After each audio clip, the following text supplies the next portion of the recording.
బావా బామ్మర్దులు అక్రమంగా ఇసుక అమ్ముకొని వేల కోట్లు దోచుకున్నారని మాజీ ఎమ్మెల్యే మైనంపల్లి హనుమంతరావు ఆరోపించారు.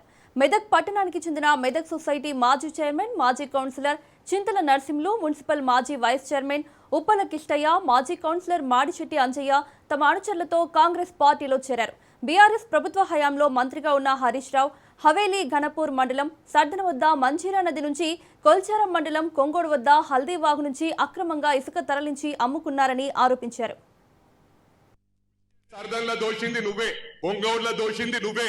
మెదక్ ప్రజలకు తెలియదు ఉష్కే దొంగతనం ఓడి చేసిండో. ఇలా పెద్ద పెద్ద మాటలు మాట్లాడుతున్నావు. 1000 కోట్లు ఏడికెళ్ళి వచ్చినాయి, లక్షల కోట్లు ఏడికెళ్ళి వచ్చినాయి. మీ బావమర్దేమో సిరిసిల్ల దోషిండి మొత్తం.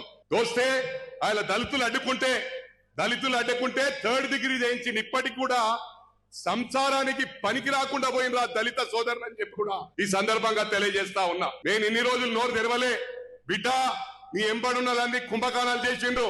ఒకరేమో సొసైటీని మొత్తం దోచి ఇంకా కేసు నడుస్తా ఉంది. అందరినీ మేనేజ్ చేసుకుంటూ నడిపిస్తుండ్రు.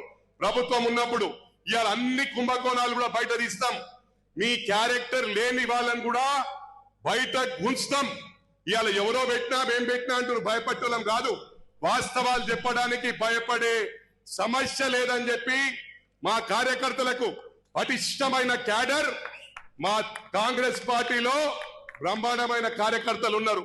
బిడ్డ, మీరు చేసినాయని బయట పెట్టి అరాచకాలు నడవై. అరాచకాలు మేం చేస్తలే.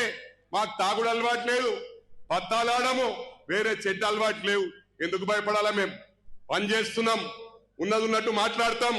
వాస్తవాలు మాట్లాడితే బాధ అవుతుందా? ఇవాళ 7 పాయలకు గతంలో ఎవరు ఇప్పియలే 35 కోట్ల రూపాయలు ఇప్పించినాం.